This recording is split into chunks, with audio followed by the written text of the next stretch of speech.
Well, hello, good evening, welcome. This is Hot Edition. We're live from a news up at Desawe Kanda, also live on Kesmi 107.1 in Tamale and beyond. We're live on W 93.5 in Wa and beyond. I am Alfred Ocansey. My name is Grace Hammoah Agyemang. This evening, members of parliament can only be considered to have vacated their seat if they change their political identity and remain in parliament under the new identity. That the Supreme Court's verdict on the controversial matter, as it provides details in a 109-page judgment. We have some snippets for you here on Hot Edition. Also, this evening, Electoral Commission begins nationwide distribution of ballot papers ahead of the December 7 general election. Stay with us here on your Election Command Center. We've got details for you. The Association of Private Schools demand an immediate scrapping of the 30% of priority placement for senior high schools, accusing government on unfair treatment. The group has petitioned the Commission on Human Rights and Administrative Justice for urgent action to be taken. We've got details for you. We have the latest in business, sport, and also some news in the world of politics as we follow the various flag bearers. Some 23 days to election day, December 7. What's that all for the summaries now, Grace? Yes, Alfred. The Supreme Court of Ghana has released its full reasoning behind the decision to rule as unconstitutional Speaker Alban Gbagbin's move to declare 4 parliamentary seats vacant in a 5-2 majority decision delivered on Tuesday, November 12. The court upheld a suit filed by Majority Leader Alexander Apanyo-Markin. However, 2 dissenting justices argue that the Supreme Court lacked jurisdiction over the matter, highlighting a split in judicial opinion. The National Labour Commission has obtained an injunction to halt the ongoing strike by workers of the Ghana Highways Authority. In a statement issued on Tuesday, November 12, 2024, the NLC explained that the strike violated the legal procedures outlined in Labour Act 2023, Act 651. The Commission has directed the workers to suspend the strike and adhere to the proper processes. To other stories, cholera cases have been reported in 17 districts across 4 regions, with the central region recording the majority of infections. Out of 1,600 suspected cases, 116 have been confirmed. Currently, 85 people are on admission and 16 fatalities have been recorded. Dr. Dennis Lai, Deputy Director of Public Health at the Ghana Health Service, has urged the public to adhere to safety precautions and maintain proper hygiene practices to curb the outbreak. Now, squatters along the Adona River were forced to flee for their lives early this morning as a fire broke out, destroying property and leaving many counting their losses. Devastated residents have threatened to boycott this year's general elections if government and stakeholders fail to provide immediate assistance. Authorities are yet to determine the cause of the fire. That's it for the news summaries, Alfred. So it's Grace. Thank you so much. And Grace Omar-Sarah is still with us here on Hot Edition on 3FM 92.7. We remain your Election Command Center. 23 days to Election Day, December 7. This is the place to be as we give you everything you need to know.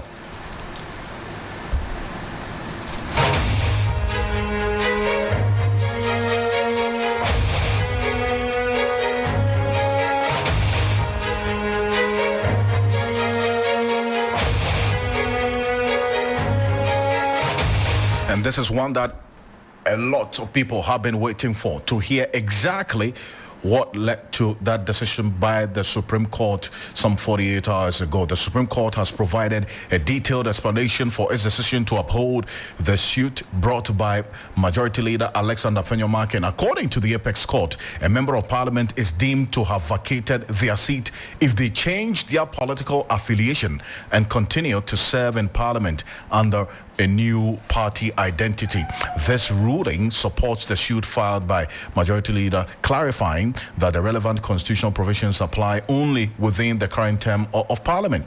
Now, the court specified that Article 97(1) GNH, which was in fact the subject of interpretation at the court, that Article 97 GNH of the 1992 Constitution, do not extend to future parliamentary terms, such as when an MP runs for elections under a different political party in subsequent elections. Now, the Supreme Court emphasized that an MP seat must be vacated if they switch parties while holding office within the same parliamentary term.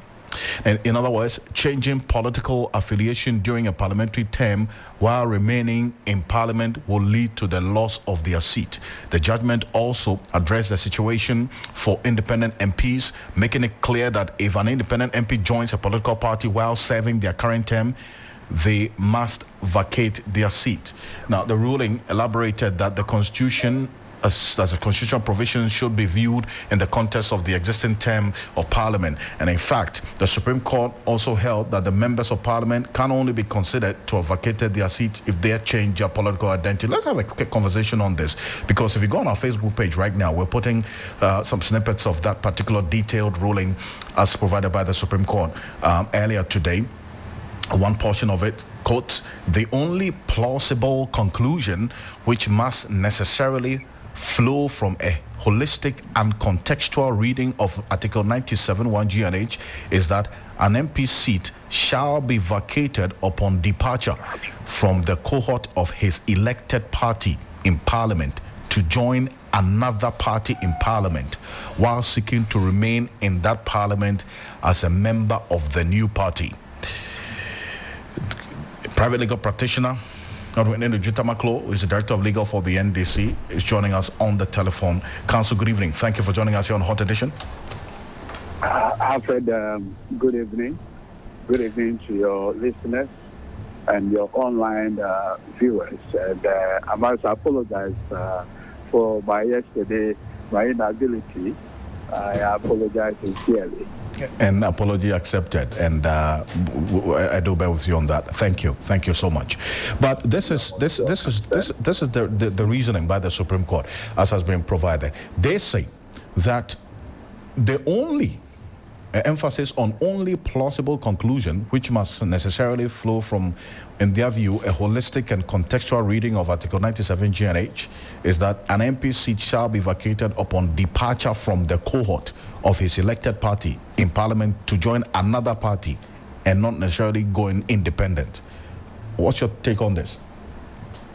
Okay, so once again, I just want to, as it were, say that I've taken a very painstaking effort to read the 109-page judgment. I've read the lead majority judgment by His Lordship Yawa Saridako, and the overall conclusion I see is that it does appear that the majority were actually engaged in policy making rather than interpretation. I say policy making because I see some attempt to resolve a problem which was not before them. Do you get my point? I do. They were seeking to solve a problem which was not before them. Why do I say so? In fact, if you read the lead majority judgment, the lead judge provides what he considers to be the factual matrix through gleaning through the pleadings before him. Now, in summary of the factual matrices, one thing stands out, and he himself concedes that at the time Agyemang came to the court, Speaker Bagbe has not done anything. Did you read that in the judgment? Yes. And that if the matter had stayed there, they wouldn't have anything to say. That's what he said. Then quickly jumps in to provide a solution. Now let me ask you a question. Did Agyemang amend his process? As far as we do not know, because what we do know is that process was filed on Monday before the Tuesday that the Speaker delivered his decision. Never amended his processes to include the actual issue of controversy or an action or omission, which would have been occasioned by the subsequent decision of Mr. Speaker. That was never, there had never been any amendment. So unless, of course, with respect, the Apex Court imported that fact or either took judicial notice of that fact and now proceeded to resolve. But if that is the case, would that not be our Apex Court engaged in providing an advisory opinion? Clearly, the court is not permitted to do so. But they say that 97(1) G&H, and I'm quoting from the ruling. Let us not go there. Article 2 is what invokes their jurisdiction. Article 2 says that there must be an act or omission. Now, at the time when the plaintiff went to court, was there an action or omission? As far as the records show, no, there was not. So, exactly the point. That is why I'm saying that did Mr. Agyemang and his lawyers amend their pleading? No. So on the matter of a jurisdiction, it is only when at this point the court engaged in providing an advisory opinion. And that's why I was coming to that aspect of their ruling where they say that the 97(1) G&H must be understood within their contextual framework and with no implicit or explicit indication. That context requires factual matrix. You understand? Because you see, the thing with litigation is that facts can be disputed. You get it? At the time the Honorable Agyemang approached the Supreme Court, has Speaker taken any action? No. So it is either the court set a different question and proceeded to answer it. And if so, then it becomes problematic. And that is why I'm saying that it does appear that the court came to a firm conclusion that, well, this may happen again or something, and therefore let's provide a solution so that if it happens, that solution will solve the problem. Like, seriously? You see, does this, based on this, the 109-page ruling that we have seen, is it solving or correcting an error or opening up the Pandora's box for another? Opening up one, the court itself to an unintended controversy. Two, and I think as rightly pointed out by the minority, the dissenting opinion, the court is engaged. It's engaged in a regrettable usurpation of the jurisdiction of the High Court. Counsel, and that is why, if you read the lead dissent, His Lordship Justice Ahmadu Tanko, he makes the point that in the nearest possible time, this decision ought to be reversed. But a position I clearly associate with. You see, look, effectively, if you read the majority, what the majority is saying that, and after, let's look at it in this context. So you wake up one morning, in the morning, you were MPP member. By evening, you had filed to contest as an independent candidate. Right? And now, come around and say, oh, I'm coming to caucus with you. Or cohort with you. Who does that? Because, you see, have maintained that Article 97, H and G were specifically put in the Constitution to solve the 1979 problem. After, you know what happened in 1979? In 1979, tell me, because I know of what happened in the period of Osajifo Dr. Kwame Nkrumah in Parliament, where some members of Parliament were even forced to switch allegiance. In 1979, Liman's party had 71 seats. Then the party led by Victor Wusu, had the likes of Lawyer Kwekuba and J. Wusu Achampong coming to Parliament on the ticket of the, I think, PNF or something. Now, when they came to Parliament, they now decided that they are no longer members of that political grouping, but they will remain in Parliament. They never said they were joining the Liman party. Hello, Alfred. I'm here. They never said they were joining the Liman party. Yes, they didn't. They only said they will no longer be with the Victor Wusu party. And so said they want to remain in Parliament. So, you see, and Council, hold on a bit for me, because let me also acknowledge the presence of lawyer John Kwame Kwesen, who is also a constitutional lawyer. Council, good evening. Thank you for joining us. Good evening, my brother. My brother.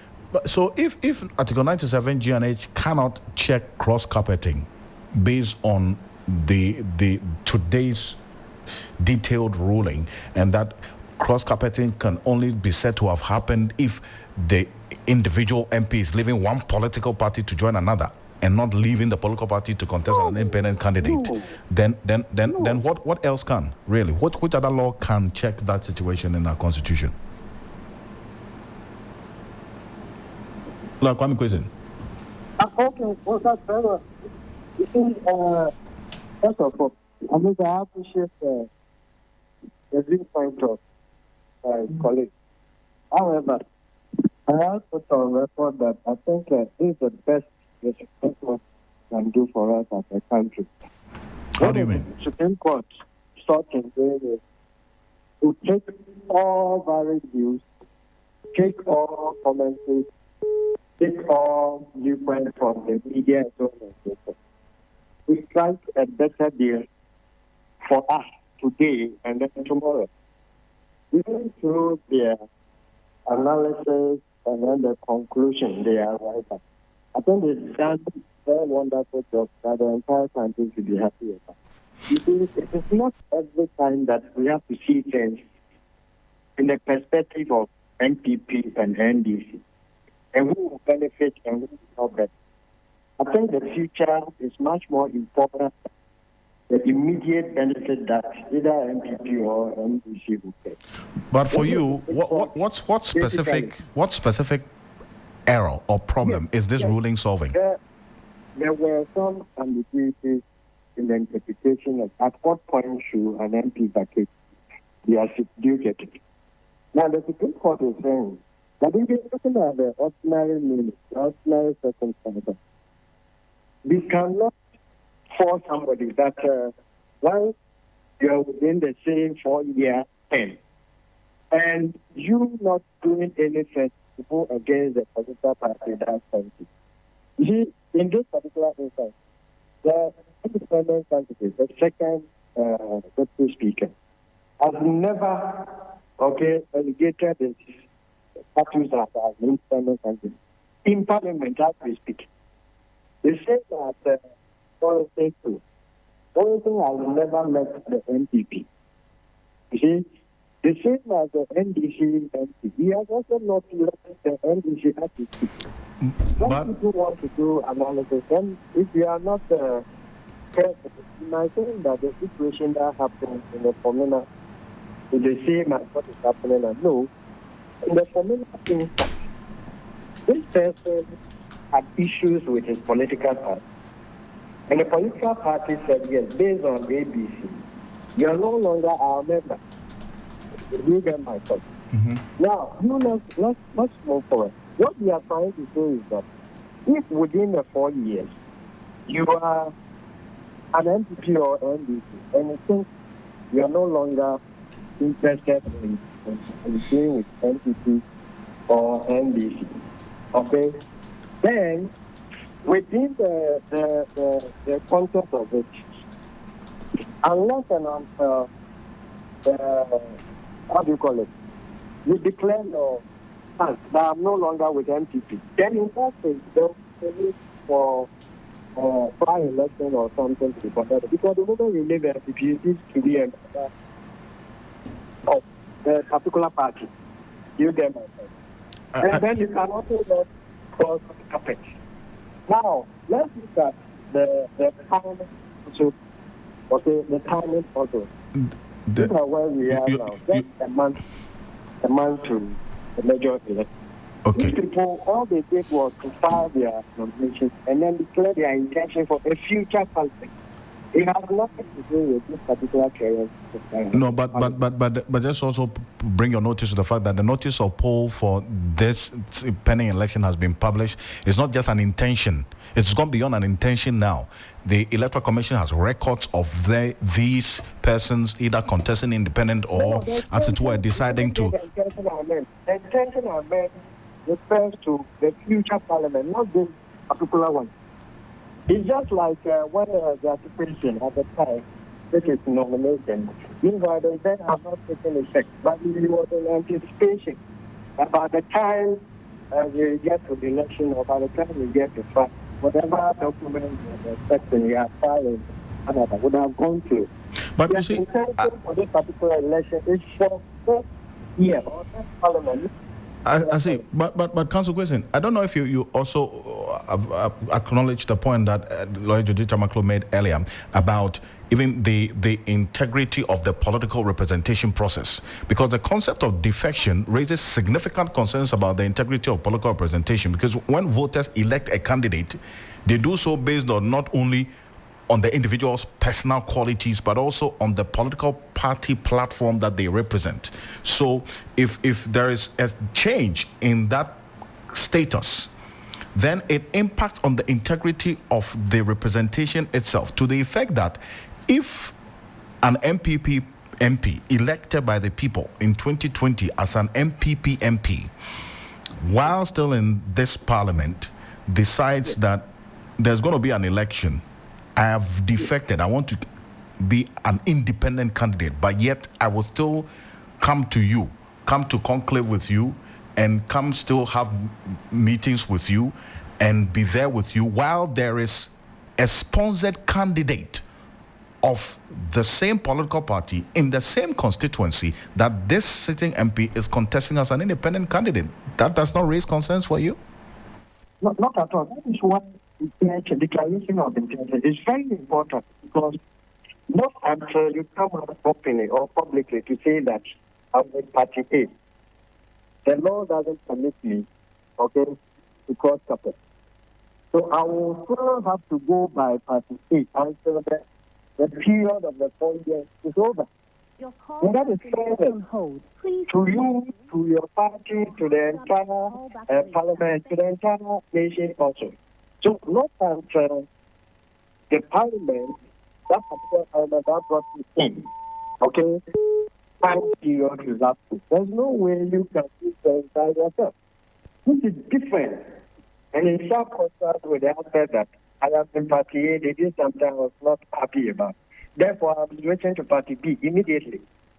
I'm getting the point. That is what parliament is of that serious and important view that be at play, you can never be on the ticket of maybe an independent candidate or with party or party B. And then you decide that I have to come to the other. I see. By law, you are going for your going to go by the dictate of that particular regime. Not until there's a new parliament, you must conform. But you see, the declaration of the intention is very important, so that the parties will reorganize themselves and know that you will no longer be with them in the future. Well, but So whatever decisions they take in anticipation of the future, you will be excluded. hold on a bit That for is me. the import of the ruling the Supreme Court. That's what I'm saying. They considered all the factors. They look at the previous chaos in the chamber, previous president, and so on and so forth, and then said, okay, let's have the record fixed. Okay. And it was the thing they are interpreting right. Right. So let me bring in Lawyer Dujitamaklo now. That point you make about the consideration of all the factors. Counsel, you hear Lawyer Kwesi talk about the timing as well, being one of the issues because it's just less than a month to an election, and so all of this in his view, the Supreme Court took consideration of all this. Alfred. Article 112, 5 and 6 of the Constitution are very instructive. One of the basic canon for construction of constitutional instruments, the Constitution, is that the Constitution ought to be read as a whole. Listen, the people who framed up this Constitution are very wise people. They anticipated two kinds of scenarios. A scenario where the events in Article 97 can happen 6 months to an election. And they say, in situations where this thing happens 6 months to an election, have a by-election to replace those people so they don't stay in the parliament. Listen carefully. Then it proceeds further to say in 1126 that notwithstanding 1125, if this event in 97 happens less than 3 months to the election, there shall be no by-election.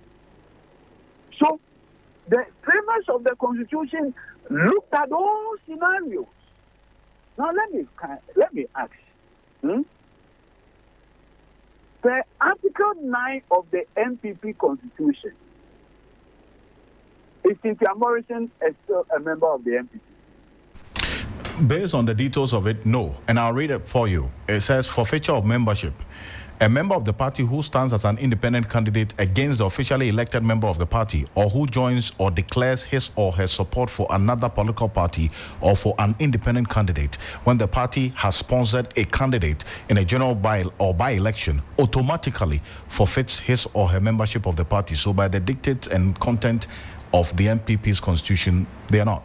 So as we speak now, Cynthia Morrison is not a member of the MPP because she has automatically forfeited her membership. But the Supreme Court is saying that, no, let her continue to be MP. How is this even plausible? That a non-member of a political party can continue to be a member of parliament for that party. How? Honorable Kuja Sante, MPP MP, then for Suhu. Is there no MPP officially, elected parliamentary candidate for Suhu? There is. Protozwa. Now, with Kwejo filing an independent candidature, does he not forfeit his membership of the MPP? He has. So, you are saying that a non-MPP member can continue to be MPP MP. Adabraka. Sure. No. Unless, of course, today the Supreme Court is telling us that clause 9 of the MPP Constitution has been effectively declared or impliedly declared to be unconstitutional. Well, I asked Lawyer Tacha the same question, and he says that he would rather defer to the authority of the Constitution than the Constitution of the party. No, but you see, that underscores the level of dishonesty in our politics. The level of dishonesty in our politics. Was Tacha not in the parliament that declared Agyemang seat vacant? Was it not?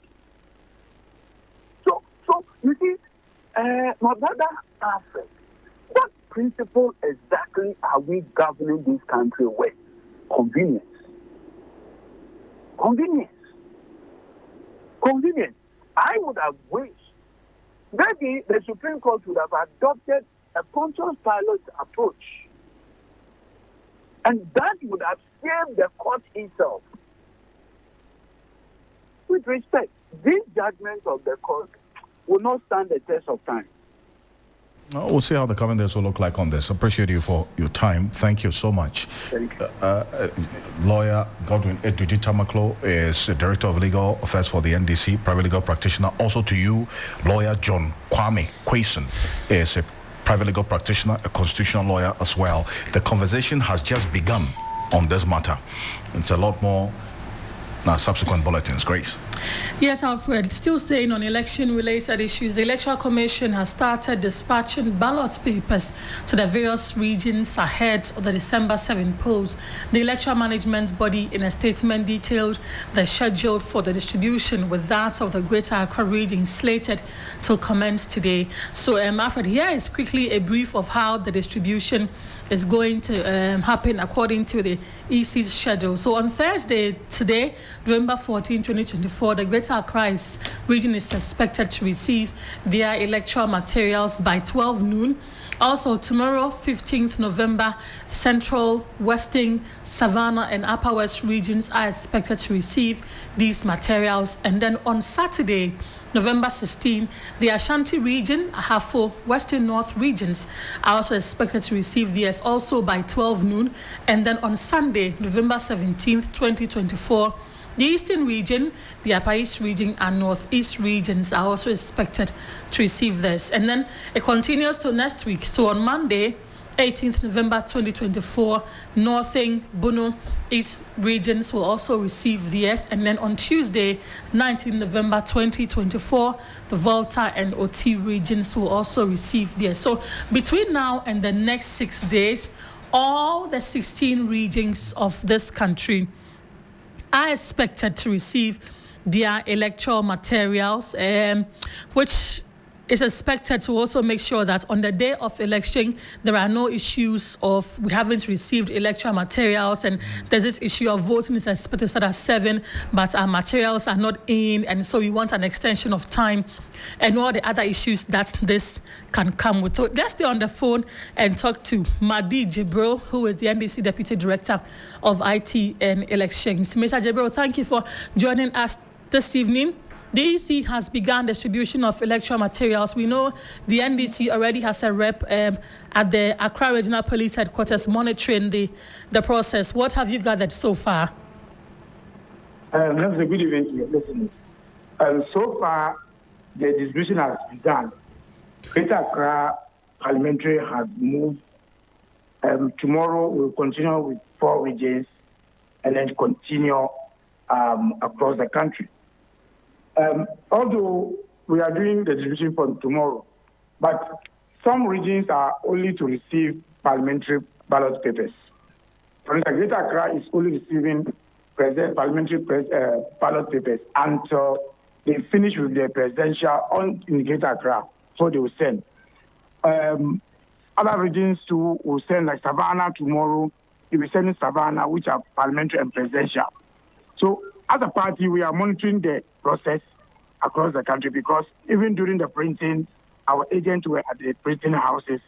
We are part of the process to bag in the ballot papers in the bags. We have our seals on the bags.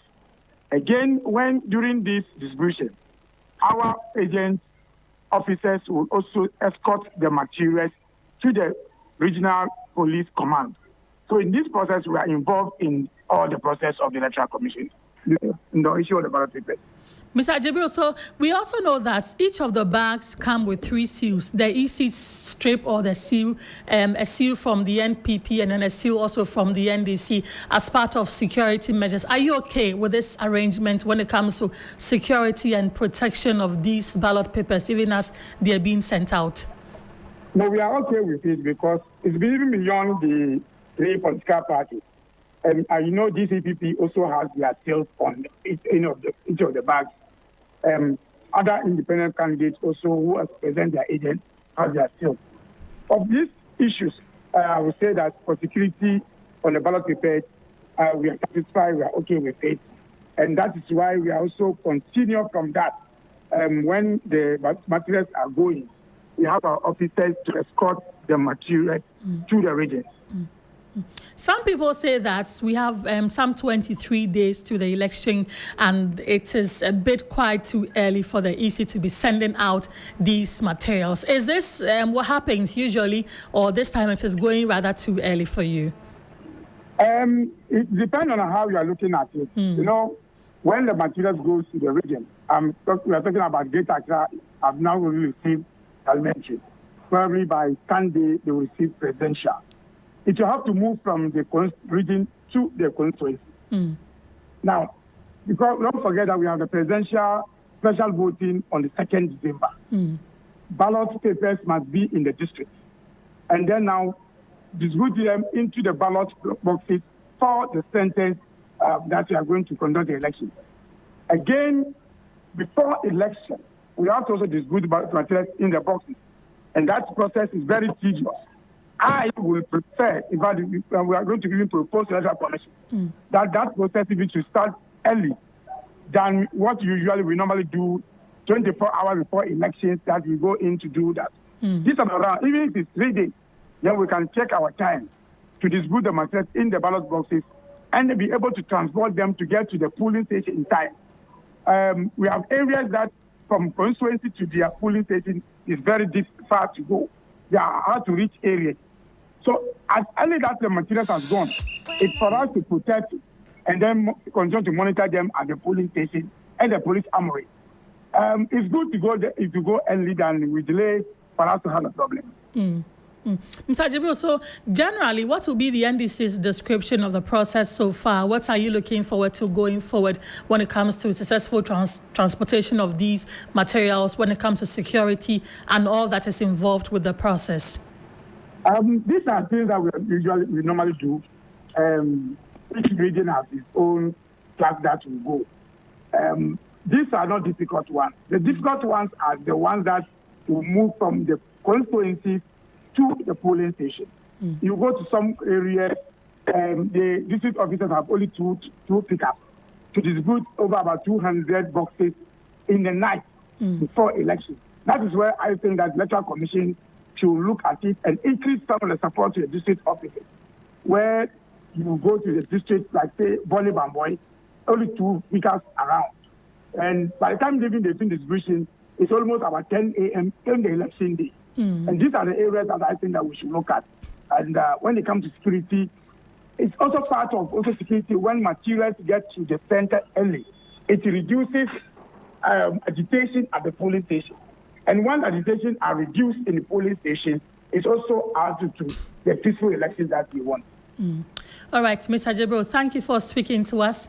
We'll definitely come back to you even as the distribution continues. So Madi Jibril is NDC Deputy Director of IT and Elections. And this is Hot Edition on 3FM 92.7. If you just tuned in, the Electoral Commission has begun distribution or transportation of ballot papers to the various regions. Alfred, let me quickly run our listeners by the schedule again. Right. And so Greater Accra is beginning today, Thursday, November 14, 2024, and then it moves to the Central, Western, Savannah, and Upper West regions tomorrow, Friday, November 15.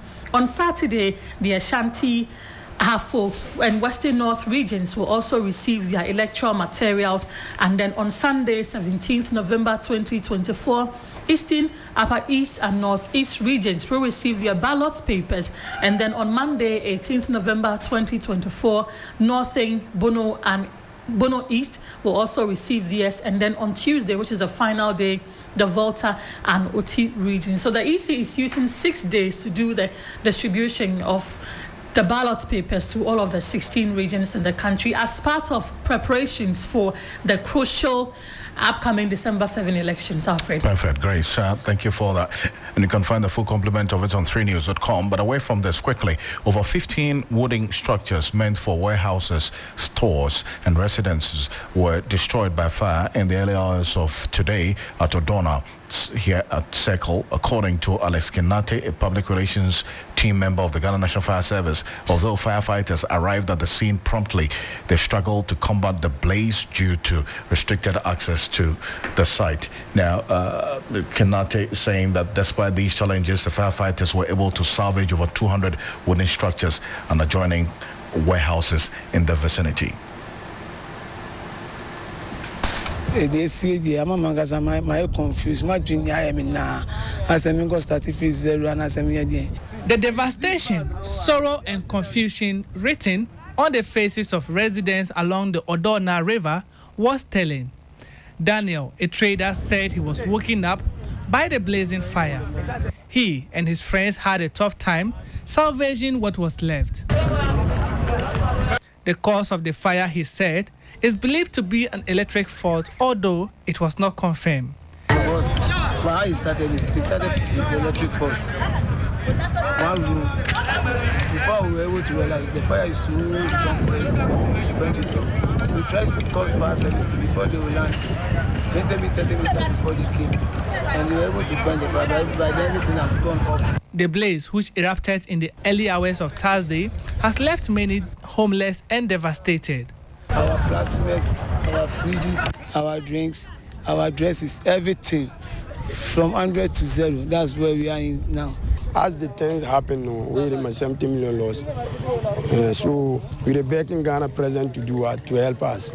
But right now we don't know what we could do again. Me myself, I do confusion where they. I do confusion. I don't know what I would do.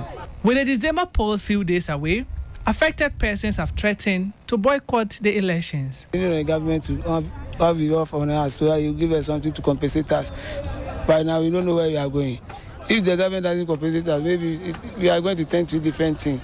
And we are not refugees, we are citizens. Residents, mostly squatters, called on government and stakeholders to come to their aid and offer some compensation. That's reports by the news team there, but according to last year's report, a total of 5,256 fire outbreaks were recorded between January and November 2023. Most of the fires in urban areas were attributed to poor or illegal electricity connections, negligence, and in some cases, domestic accidents. Grace. Alfred, let's do a lot more stories. And tonight, the Association of Private Schools has petitioned the Commission on Human Rights and Administrative Justice, SHRAJ, kicking against government 30% priority placement system for senior high schools. The system reserves admission into Category A schools to some public students from junior high schools, but private schools say it is unfair and undermines equity and meritocracy in the education system. Government, during the introduction, explained that students from private junior high schools were already getting high access to senior high schools, depriving those from public institutions. The new policy was introduced to preserve 30% of admissions into Category A senior high schools solely for public school students. This has been extremely troubling for the private schools as their junior high school graduates are increasingly being restricted access to high schools. Professor Damascus Churosong is the national president of the Ghana National Association of Private Schools and has been speaking to us on this development. It means is that when you establish a school, the failure to maintain it is tantamount and affront to the 1992 Constitution in Ghana. So what one will ask, why is it that only Ghana's education, the hard effort is being punished and the lazy man's approach is being rewarded? This clause provides not only a legal framework for the operation of private schools, but also imposes upon the government the obligation to respect the autonomy and legitimacy of these institutions as an integral part of Ghana's educational structure. The data readily available to us from the EMIS data 2023 indicate that 22,660 schools are classified as private schools in Ghana, constitute over 42% in the entirety at the pre-tertiary education growth. In protecting these rights, the Constitution, by extension, affirms the students in these private schools as equally observing of unhindered access to national educational opportunities. Voice of Professor Damascus Turosong, the National President of the Ghana National Association of Private Schools. The Executive Director of the association is also joining us, Enoch Jetua, and he is speaking to us also on this issue. Mr. Jetua, thank you for speaking to us. You have made the point that this 30% placement system has had a negative impact on private schools. Paint for us a picture on how devastating it is. Thank you very much, and good evening to your cherished listeners this evening. Yes, in line with Article 25 of the 1992 Constitution, which is unequivocally affirms that every person shall have the right to set up his own school and maintain it. If you go by this legal provision, what it means is that private schools have been given the legitimacy to set up schools in Ghana. Then based on that, they have been mandated to maintain it. If they have been adherents to the law by maintaining or maintaining their schools infrastructure, and therefore quality educational outcome has been embedded.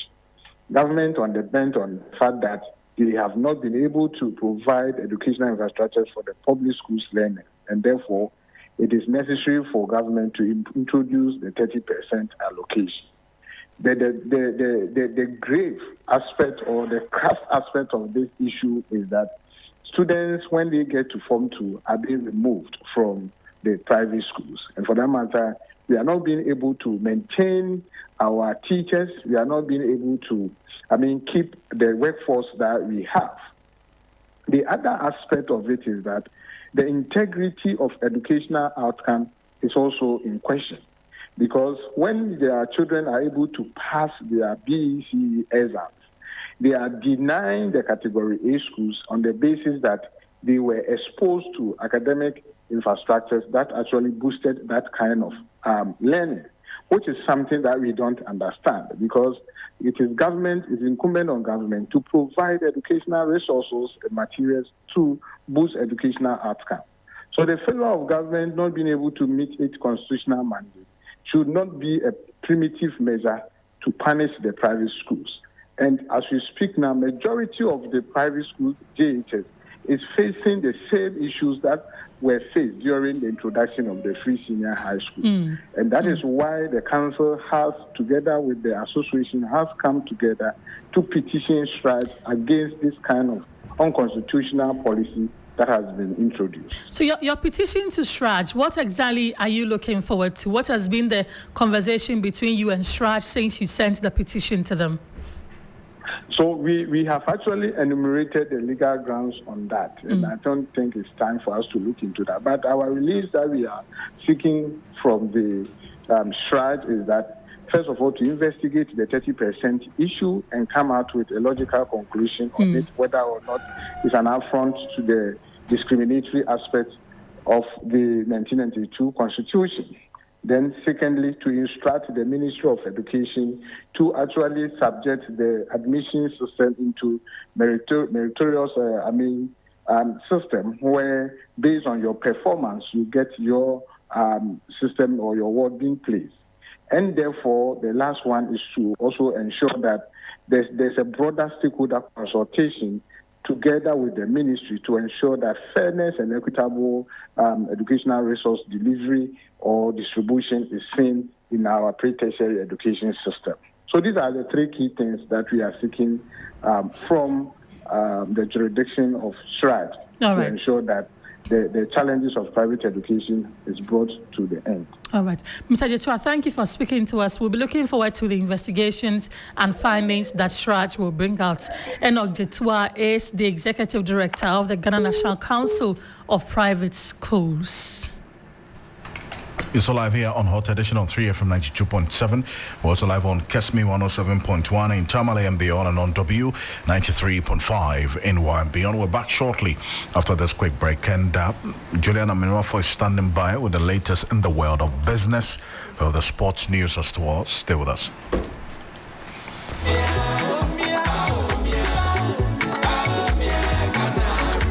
Efia, I've been thinking. Have you noticed the changes in our community? Kojo, things are really different now. The MPP has really made a difference. Exactly. Free SHS, healthcare, new factories. It's like a whole new Ghana.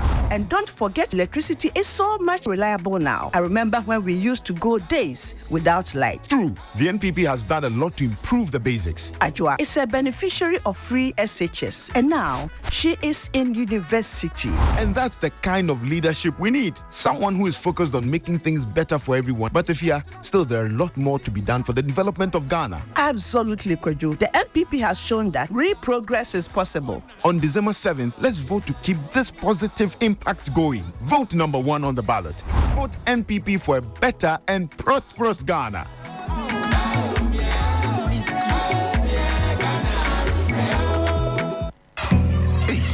Me kwami bampo penny market ya enye insuta na yesta ibisa no anton so abobu esan se me packet ye miensa pe me ni thank you emom dum fo bia dum me wa bombo sia se me nkopɛ tank nto na dien tank na meta me high Syntex tank dien na echepa Syntex tank benzo ne kita warranty bebre Syntex tank na face so uni my favorite color no tank ben ne bitima ayama me Syntex tank obia says Syntex tank case close Tribel tank hwede ya twero eye SINTEX Syntex tank na ene na bebie Syntex tank eye strong eye tough.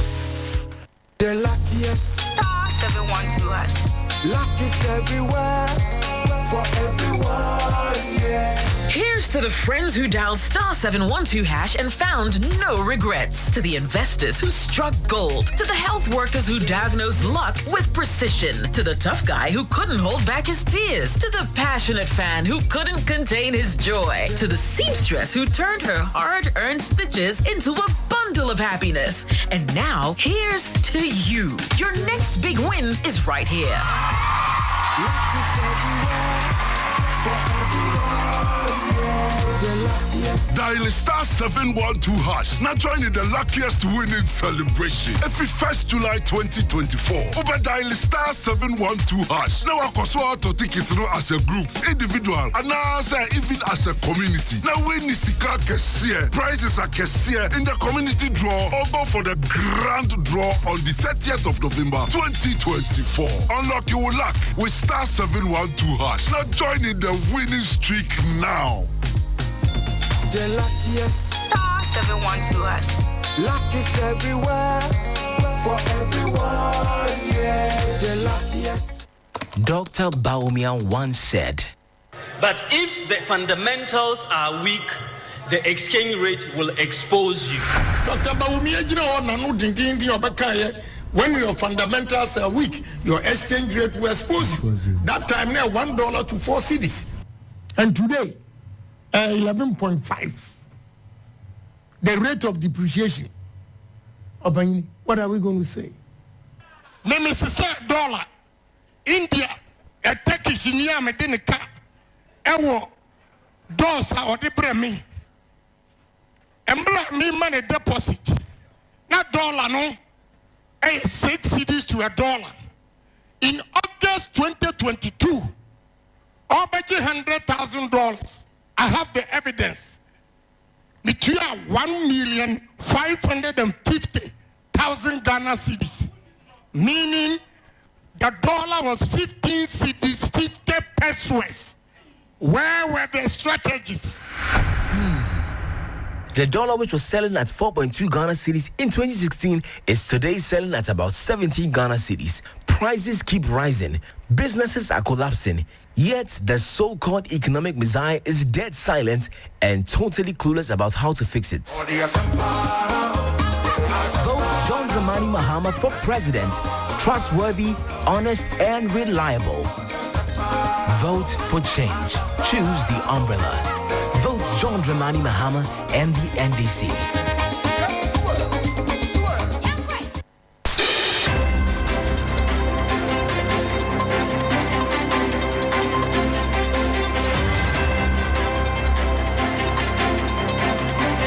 Hello, good evening, and welcome to the business segment on Hot Edition. Coming up tonight, 40 oil marketing companies part ways with Tanker Owners Union over transparency and accountability concerns. My name is Minu. Afro, stay tuned for details of this and more.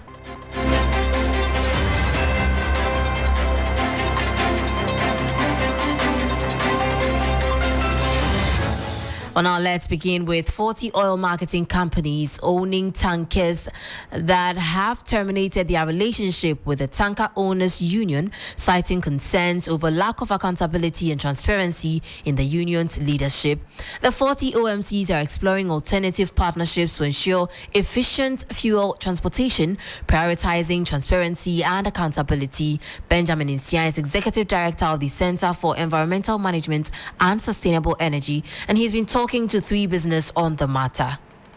Others believe that they pay their tanker drivers well, whereas others do not pay. And because of these assertions of others paying and others not paying well, it is causing a division where we've seen about 40 of these OMCs who are owning tankers dividing or pushing themselves or withdrawing themselves from the whole tanker owners union. We think that said divisions in the industry will not augur well for the welfare of the tanker drivers union as well as the tanker owners union. So we still insist that OMCs and other tanker owners that have withdrawn from the general tanker owners union should come back to the tanker owners union and then put certain structures in place that will ensure transparency in the usage of their funds and also ensure accountability in the usage of their funds, because one of the reasons why some of these 40 tanker owners are withdrawing from this general tanker owners union is because of lack of accountability by the heads of the tanker owners union and also lack of transparency with respect to how funds are being allocated and distributed. And we think that that can only be solved when proper structures are put in place at the tanker owners union level. You heard Executive Director of the Center for Environmental Management and Sustainable Energy, Benjamin Insia there. Now, Managing Director of the Tema Oil Refinery, Kofi Mukumbi, is encouraging oil and gas professionals to prepare for the Africa Oil Week conference in Ghana, happening September 15 to 18, 2025. This premier event will bring together global petroleum giants to drive investments, facilitate mergers and acquisitions, and accelerate capital flows across Africa's energy sector. The conference, in partnership with the Africa Prosperity Network, offers a unique opportunity for players in the oil and gas industry to connect with high-profile executives, decision makers, and government officials. And if you want to develop yourself and expand your trade, this is an opportunity to be able to engage the stakeholders and the investments that come through and the different investor groups that come through in every sector of the initiative by the association. And if you want to develop yourself and expand your trade, this is an opportunity to be able to engage the stakeholders and the investments that come through and the different investor groups that come through in every sector of the oil and gas value chain. There are different, multiple different dynamics and dimensions to it. And so as you set yourself up ready, what will happen is that when investments come, when the discussions come, when the opportunities come, when all the other sector industry people show up, you can actually pick and choose the ones that are directly impacting your side of the industry, your side of the energy sector, and have the right engagement. And it's also an opportunity to actually put together what you call your business case to be able to meet investment. Because when you don't plan ahead, what happens is that you just have discussions without moving forward from it. But when you plan ahead, you do your research, when these investors show up to have all these dialogues, you are ready and willing to actually make the right engagement and be able to move your business case forward in the right direction. Managing Director of Tema Oil Refinery, Kofi Mukumbi, there. Now, the Association of Ghana Industries, AGI, is set to introduce a new initiative aimed at enhancing government accountability. The association plans to develop a rating system to monitor and evaluate the performance of government ministers. President of the AGI, Dr. Humphrey Ayim-Dake, revealed this at the association's annual general meeting. According to him, the ratings will be directly reported to the president to increase transparency and accountability within government. And if you want to develop yourself and expand your trade, The initiative by the Association of Industries will be part of its quarterly business barometer, a tool that tracks the country's economic performance. By implementing this rating system, the association aims to contribute to Ghana's economic growth and development. According to President of AGI, Dr. Humphrey Ayim-Dake, the ministerial rating scheme geared towards promoting transparency, accountability, and good governance in government. To rate the implementation of policy impact, the resources deployed by the state for the particular minister to execute its ministry through its agencies, and see how impactful each minister is. Are they being lazy? Are they only traveling? Are they really achieving results? So we rate it so that the presidency, besides all his structures, industry will also rate the ministers to demonstrate to him whether they are really working or they are just wasteful to our country and our cause of action of growth. Chief Executive Officer of GEPA, Osafohene Dr. Efua Asabia Asari I, noted the need for capacity building for small and medium-sized enterprises. We have also created the Impact Hub in our Kumasi and Accra offices, which is a one-stop shop for information on exports, everything exports, and also to serve as offices for young entrepreneurs and even exporters who are not in these regions, who want to have some office space for their meetings. You can use this at no charge to them at all. And in these impact hubs, we have the Food and Drugs Authority desk, we have the Ghana Standards Authority desk, we have the PPRSD of the Ministry of Agri desk. That was a report on AGI hinting of monitoring and rating ministerial performance. That's it for Business News on Hot Edition. For more stories, can you check out our website? It's www.3news.com. My name is Minu. Afo, stay tuned. Oreku Ampo 4 is on standby with the sports news.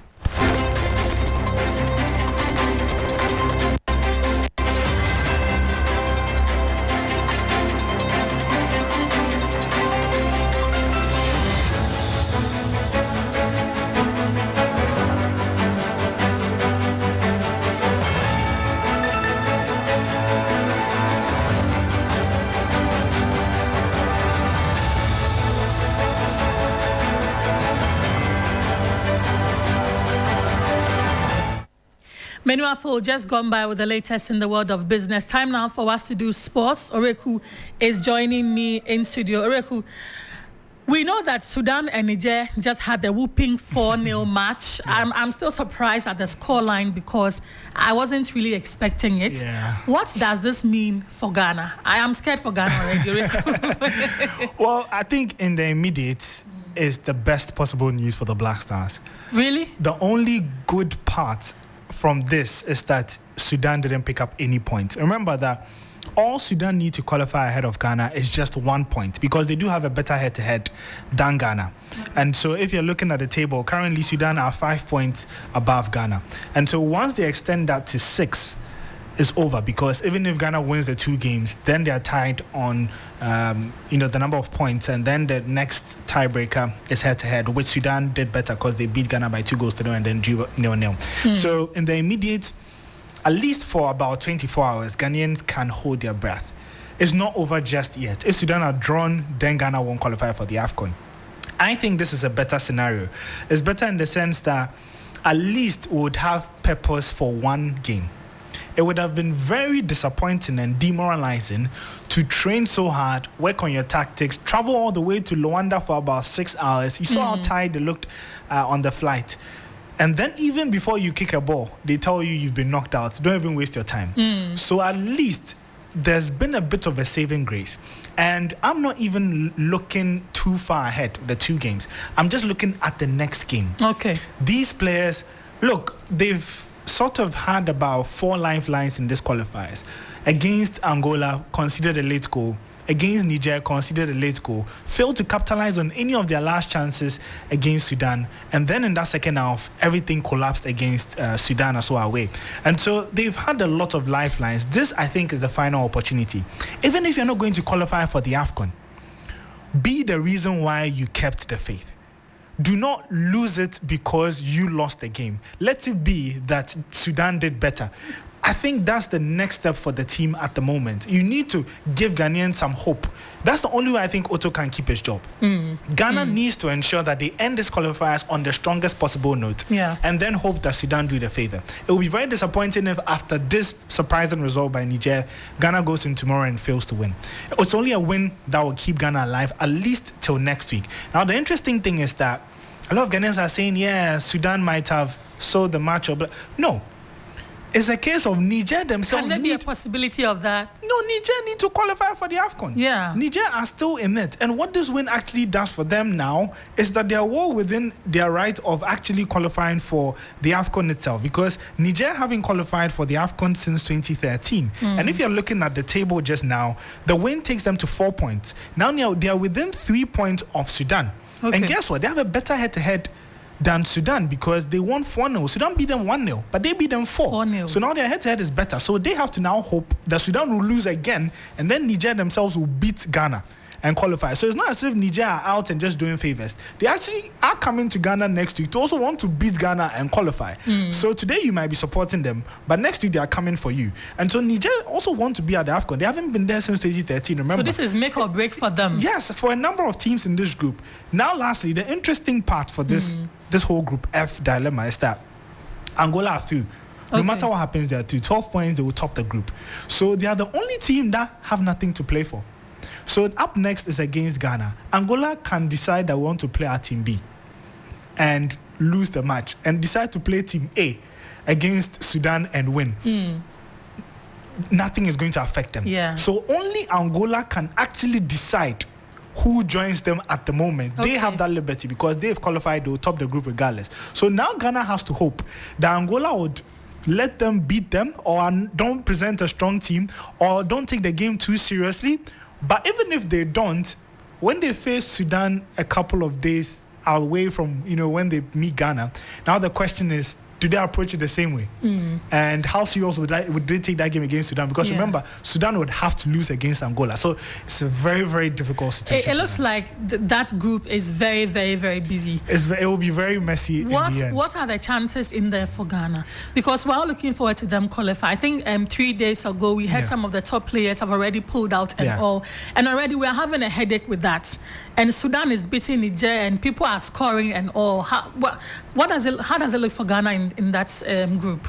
I know Ghana got themselves into this mess, but if by any chance they are able to still qualify for the AFCON, I think it will be one of the greatest qualification stories we've ever seen. Yes. We know, Ghana is a big country, 4-time AFCON champions, but the situation is the situation. Enough of the past glories. Enough of the past. It's about what's happening now. And I don't think we've seen it often that a team that has to claw back 5 points, a 5-point deficit with 2 games to go, can possibly still qualify. I think if they do, it would be one of the greatest qualification stories. So if you think we can qualify? I just think too many things have to work in our favor. And it's not even about that. It's about us trusting Ghana. When was the last time you're able to go into a game thinking Ghana will win 2 games back to back? I think Black Stars, we love them, Oreku, but it looks like they don't reciprocate the love. The love, yes, we love Black Stars. Ghana needs to win 2 games in a row. They did this 6 months ago when they beat Mali and Central African Republic. They have to do that at the very least. And then now that Sudan has lost one, we hope that they lose again to Angola. Why are we always counting on who is because that's the situation we find ourselves now. The calculations think about it. The calculations used to be at the tournament itself, at the group stage. Yes. Now calculations are being done in the qualifiers. Even in qualifiers. That's an indication of how far we've fallen. Yes, but that's the reality. And we just have to hope that Sudan would replicate more of the same, what they did today. Next week when they face Angola, and then Ghana would hopefully be Angola and then be Niger home. So we put 1 and 1 together, 2 and 2, and then we can qualify. Eventually qualify. Because it will be a very big disgrace if Ghana doesn't qualify for an AFCON. I'll see 24 African countries and there's no Ghana. How? These are things you can't even dream of. You cannot. We need to do everything we can as a country and as a team to make sure that we qualify. So update us. When are we playing? Who are we playing? Where are we playing? So we're playing tomorrow, Luanda. That's Friday at 7 p.m. And that's the game that Ghana must win if they want to still stay alive by next week. And who are we playing? Angola. Yeah, Angola away. Angola, as I said, they've already qualified, top the group, no matter what happens. Oh, that is good. I'm sure they'll just be like, oh, because we are there, let us give Ghana a chance. Yeah, but that means that would they also approach the Sudan game the same way? Because Ghana has to hope that they beat Sudan. For Ghana and then do out with Sudan. All right, cool. Thank you so much for bringing us that sports update. We're looking for, what is your prediction though? You know, in 2010, the AFCON, Angolans have still not forgiven Ghana. Okay. We knocked them out, with our Samajan and they will not relax for us. Yeah, I spoke to some Angolans some months ago, and they've still not forgotten that. So when they beat us 1-0, they were very happy. Okay. In Accra, in Kumasi. And so I think my heart is saying Ghana has to win. I just think Ghana would pull through and probably win 2-1. I don't know how, but it has to happen. It has to happen. Some way. I just think Angola don't have too much to play for, and Ghana has everything to play for, and that has to tell on the pitch. And so hopefully, do they have a good team to meet us? Yeah, I think they have a really strong team. Picked up 12 points from 4 games, and so they've been perfect throughout qualifiers, have very powerful and proficient strikers. And so I'm expecting a very difficult game. Last time we went there under Chris Hughton, we drew 1-1. I think we played a very decent game, but this time 1-1 would not be enough. And so it means we'll have to do better and go further and try and get a 3 points. So the update on the absence of the known faces that we know, what is happening now? Do we have a solid team going into the qualifiers? I think we have we can put out a decent starting 11. Okay. We still have the likes of Jordan Ayew, Fatah Isaaku, Osman Bukari, and Esniama, Mohamed Kudus, Ibrahim Suleimana, Elisha Usu. I think the problem will be in defense, where we're going to be without Alexander Jiku, Mohamed Salisu, Abdul Mumen, Jomo Poku. These 4 centre-backs have literally shared the role in the past year. And so now we're going to have to play new centre-backs. And you know, your defence is the foundation of every game. Yeah. And so once we're going to test the new centre-back partnership, I think that's where I'm a bit worried that we need a very strong performance at the back, especially away. And so because they are new, what will be the telepathy between them and all? Will it be Razak Simpson from the GPO? Will you see Nathaniel Eje? Will you see Jonas Ajete and all of these guys? I think it's difficult to really call how the centre-back pairing would be like. You know, the likes of Ebenezer Annan have come in. Gideon Mensah will likely start. Ali Dusedu, would he be moved back to the centre-back role? And would that means Kingsley Schindler starts at the right back? A lot of questions to ask, but there would be a makeshift defence. Okay. And that is the only question mark I have surrounding the team. But hopefully they're able to overcome that and still present a strong enough team to compete in Luanda. All right, so we're all wishing the Black Stars the best. We love them. They should love us back. Give us at least the 2-1 that we're all looking forward to, so that we can maybe you know, we're all looking forward to that. It all depends on them, yeah. All right, thank you for bringing us a sports update. Welcome for my colleague with the sports team, updating us on the latest in the world of sports. This is Hot Edition on 3FM 92.7. My name is Grace Hammoah Agyemang. We're back shortly after this break. Stay with us. If you're searching for a dial on radio, sunshine in your heart in stereo. Look no further for no other than 92.7. Feel the heat in stereo.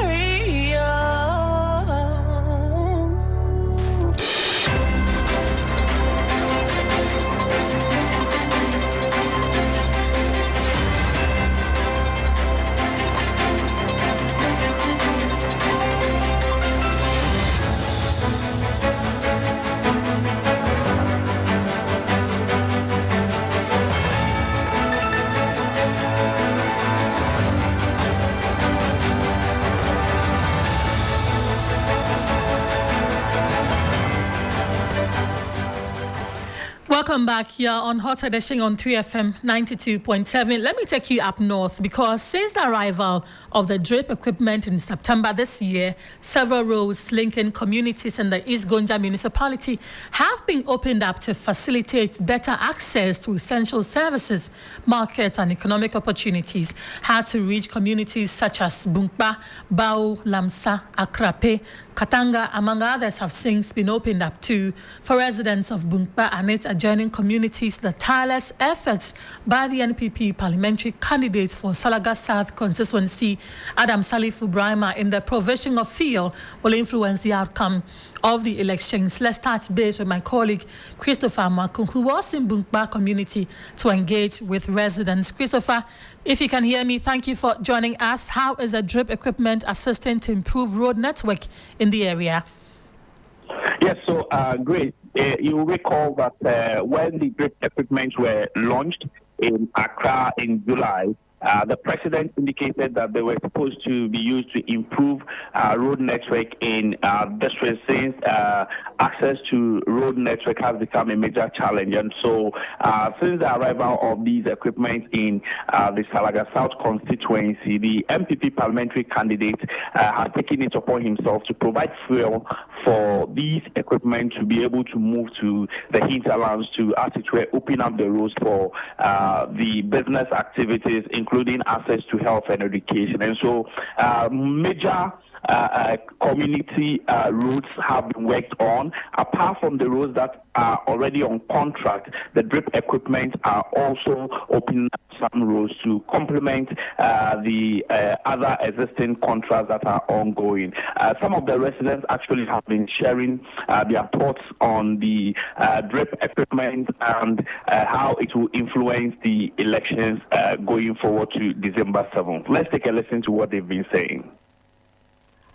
Yada nyakumpansi na enda salasi nti beko na uchinu no mekwada akabebi anu bese anaju 11 timi dinu moto so kwanu nye timi kuduru na yare no kula atimi no tina akwada no bebo 2 na akabebi bese asala ayekwana amayanti yada nyakumpansi nyamema wansan kanu ho na ono so nhwese ono so hu se yawo ho nti yada salasi nti se dia kwani dia yada nyamia se dia ankesala ya ma nti se dia kwani ya kura se oyem haudia obet na twi baska akọ na bibia okodru bibia an haubio no mo ahwe kama na wasan ba kama nti se dia da nyamia se nti wansan boy light kama na kwani se dia kwani ya nya ya ni ji se dia ankesala wa ebu bakrom no ye kama.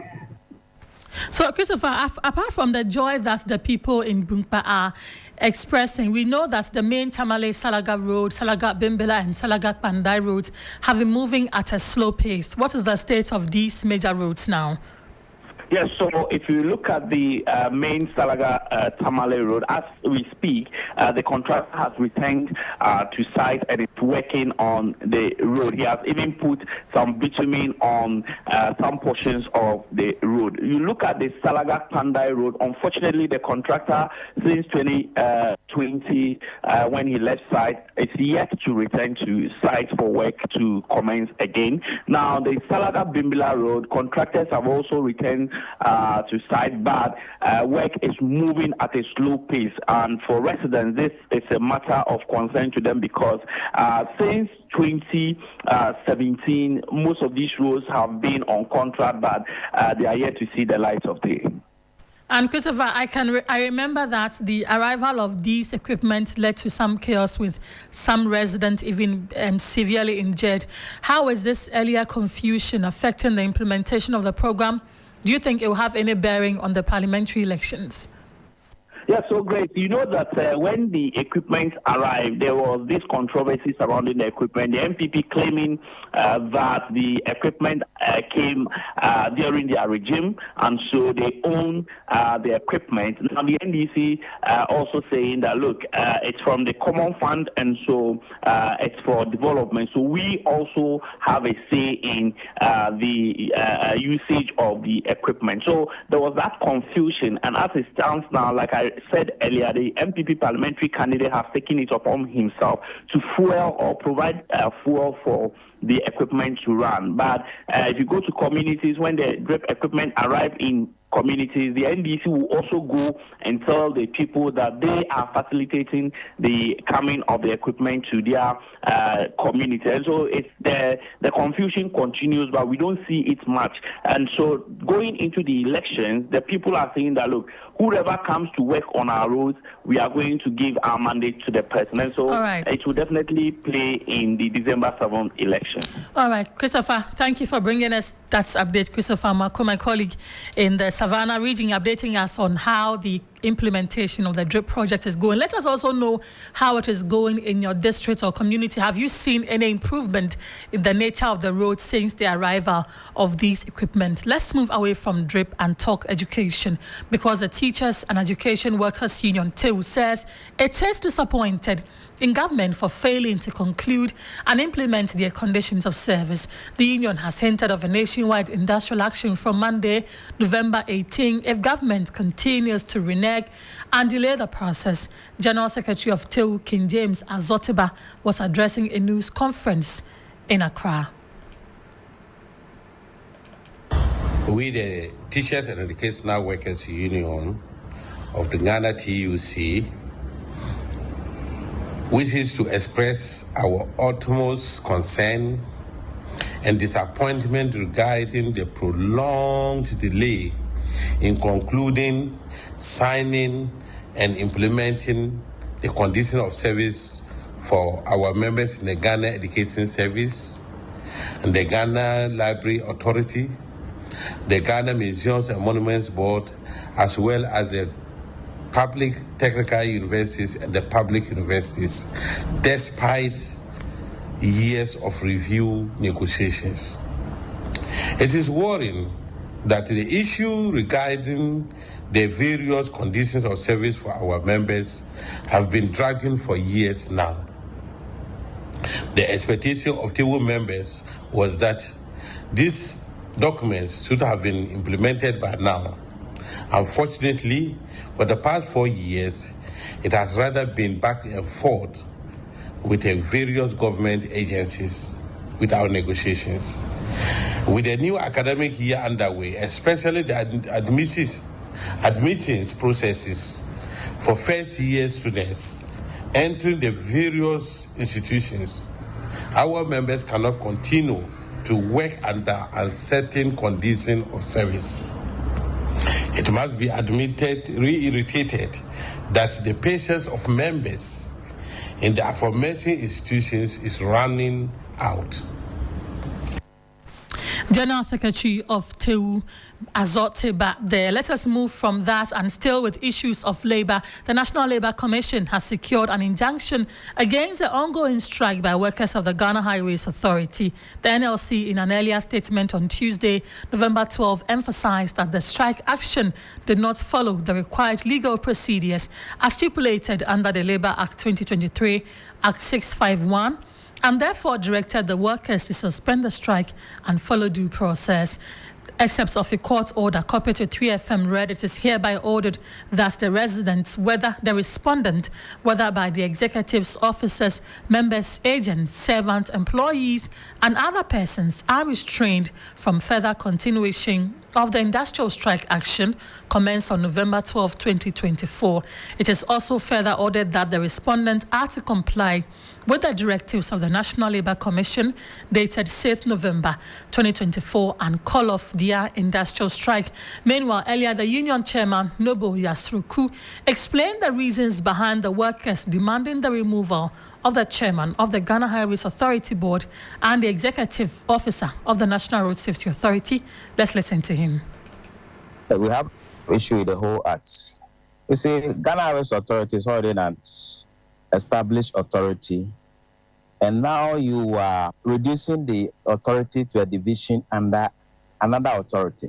We are already an authority with 16 divisions. Now, what is in the new act, we are being reduced to a division under another authority. That is one of the issues that we think government must take a second look at it. They are much aware of the acts, and we believe that as our leaders, they would have informed us or us that this is what is going to happen and this is what government intend to do. Then we will also prepare ourselves towards what is in there. But they have failed to do that, especially the chief executive for Ghana Highways Authority. He is on retirement, so he has been given extension. We believe that the extension is not in place. All we are saying is that they should put on hold the implementation of the National Roads Authority Act. They should revoke all appointments made under the new act, and then remove the 2 officers that we mentioned in our communique. That's all.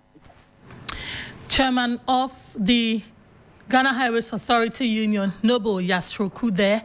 That will be it for our package for you tonight. My name is Grace Hammoah Agyemang. We came to you live from our studios here in Adesawe, Kanda. This is Hot Edition. Join us again tomorrow, same time tomorrow for the latest when it comes to the world of news. You can also log on to 3news.com and get some more stories. Thank you for spending your last 90 minutes with me, Grace Hammoah Agyemang, as well as Alfred Ocansey. See you tomorrow.